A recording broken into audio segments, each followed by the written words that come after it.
Hey there, and welcome to another episode of Tips and Tech Talk. I am your host, Ron, and today we're here to talk about a new drone. DJI has released another drone, sort of. DJI recently released the Mavic 2 Enterprise, and it's not for just everybody. This drone is geared towards emergency responders, first responders. Now, it's no secret, I wasn't a big fan of the Mavic 2 Pro or the Mavic 2 Zoom for that matter, simply because of the price tag. It looks like a great drone. The footage I've seen online looks really, really good. But this new application to this drone, I think, is a game changer. So before we get too far into this, there are several things to like about this drone, but there's one thing that I don't like about this drone, and for some of you it might be a deal breaker. If you're going to buy this drone, you need to understand the specs of this drone, and here's what this drone can do. First and foremost, you understand that you're going to get quality video. You're going to get some HD 1080 awesome video using this quad. You're also going to have the ability to fly 31 minutes with your battery, and you're going to be able to go about 45 miles an hour.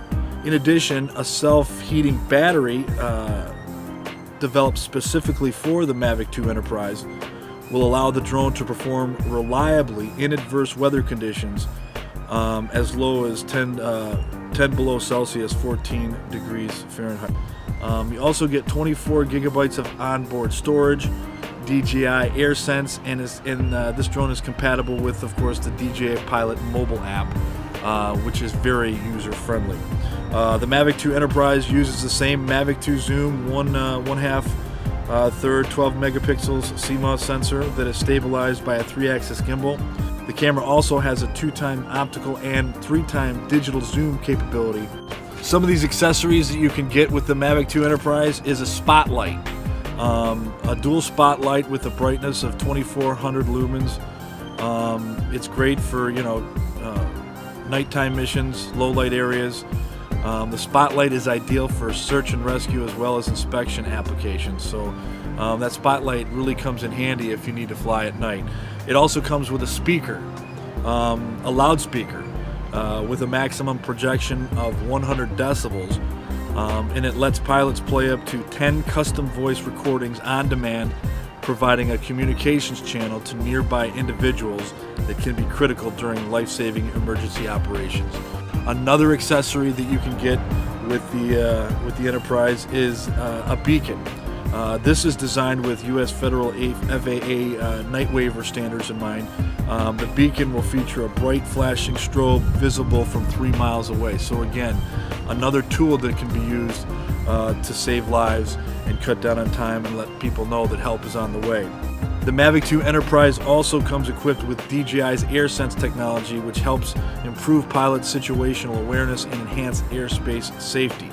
The Mavic 2 Enterprise is essentially a Mavic 2 Zoom with the capabilities of putting some accessories on board your quad or on board your drone there, which in a lot of situations geared toward first responders, that's going to be an ideal drone. What it comes down to, is it worth the price tag? The price of the Mavic 2 Enterprise Universal Edition, which includes the quad, the remote, 1 battery, and all 3 mountable accessories, which is the beacon, the speaker, and the spotlight. You get all 3 of those accessories. And a protector case with flight tools. All that is for $1,999. For $2,000, you're getting a pretty amazing quad. They do offer a Fly More kit, which includes 2 batteries, so you'll have 3 batteries all together. 1 battery charging hub, 1 car charger, and 1 USB connector, 1 soft case, and 2 propellers.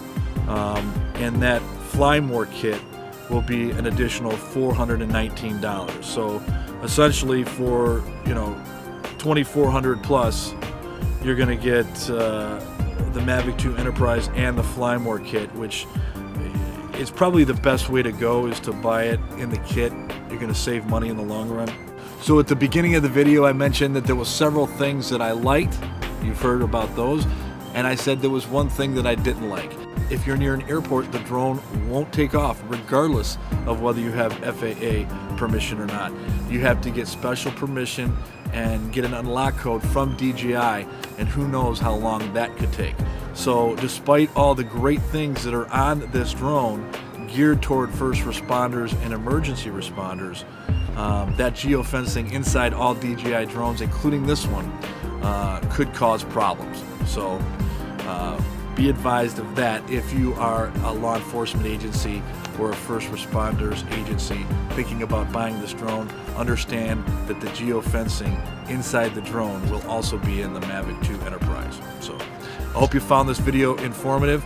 I hope you liked it. If you did, share it with your friends. Hit that like icon. Also, go to my YouTube channel. You can see a lot more of my videos. Hit the bell notification so that you'll be notified when I make future videos.